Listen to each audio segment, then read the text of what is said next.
Welcome back sa Panahon TV. Time check po muna tayo, 5:16 ng umaga ayon sa Philippine Standard Time.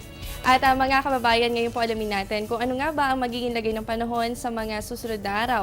Narito po ang 3-day weather forecast ng Pag-asa. Sa Baguio City, asahan po natin dyan ang occasional rain simula bukas araw ng Biyernes hanggang sa darating na Linggo. Ito po yung panakanakang pag-ulan na posible nyo pong maranasan sa loob ng 3 araw. At dito naman po ang agwat ng temperatura nyo mababa na po ang 13 to 21 degrees Celsius. Dito po sa atin, sa Metro Manila, asahan po natin ang fair weather condition. Bukas po yan, araw ng Biyernes. Pero on Saturday and Sunday, posible po tayong makaranas ng mga mahihinang pag-ulan.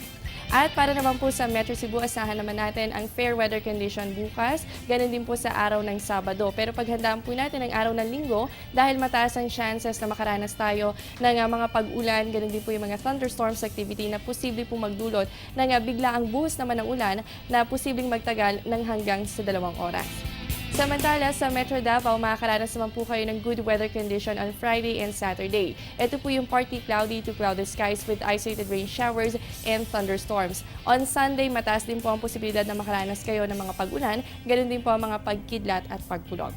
At panghuli na lamang po sa Zamboanga City, fair weather condition po kayo sa susunod na 3 araw. Isipin po natin, posible kayo makaranas ng mainit at maalinsangan na panahon sa umaga, pero pagsapit po ng hapon, paghandaan natin yung mga isolated cases of rain showers and thunderstorms. At narito naman po ang aasahang lagay pa ng temperatura sa iba't ibang panig o sa mga piling syudad sa bansa. Sa Rojas, meron kayong 26 to 31 degrees Celsius, habang sa Calapan, asahan po dyan ng 22 to 28 degrees Celsius. Sa mga areas na nakikita nyo sa inyong screen, fair weather din po ang kondisyon ng panahon sa mga susunod na oras. Sa Dipolog, meron kayong 24 to 31 degrees Celsius, habang sa Surigao, mababa na po ang 22 to 32 degrees Celsius. Narito naman po ang lagay ng temperatura sa mga sikat na tourist destination sa bansa. Sa Anilao, Batangas, meron kayong 23 to 31 degrees Celsius at sa Banawe, mababa pa rin po ang 14 to 23 degrees Celsius.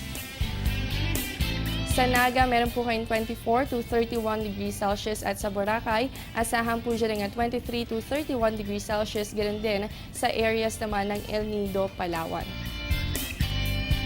At alamin naman po natin ang naging relative humidity kahapon po yan, araw ng Miyerkules. Ang minimum humidity natin ay nasa 57% at nai-record po yan 1:50 ng hapon. Habang ang maximum humidity natin, umabot naman po yan sa 99%. Sa ating extremes of temperatures, kahapon din po ito, ang minimum natin nasa 22.3 degrees Celsius at ang maximum natin pumalo naman po yan sa 33.2 degrees Celsius. At para po sa mga kababayan nating nanonood ngayon na magsasaka, narito naman po ang farm weather forecast mula sa Pag-asa. Sa mga kababayan po natin mula sa Cagayan Valley, Cordillera at Ilocos, makakaranas nga po kayo na may hinang pag-ulan dala ng hanging amihan. So ang upland farm nyo, meron kayong 15 to 23 degrees Celsius at ang lowland farms nyo nasa pagitan po yan ng 21 to 30 degrees Celsius. Sa inyong relative humidity, meron po kayong 80 to 100% at ang leaf wetness po natin magtatagal yan ng hanggang 4 na oras.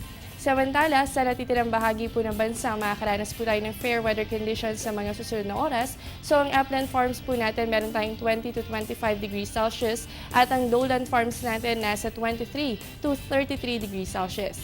Sa ating relative humidity, yan po ay nasa pagitan ng 78 to 99% at ang leaf wetness magtatagal din po yan ng hanggang 4 na oras.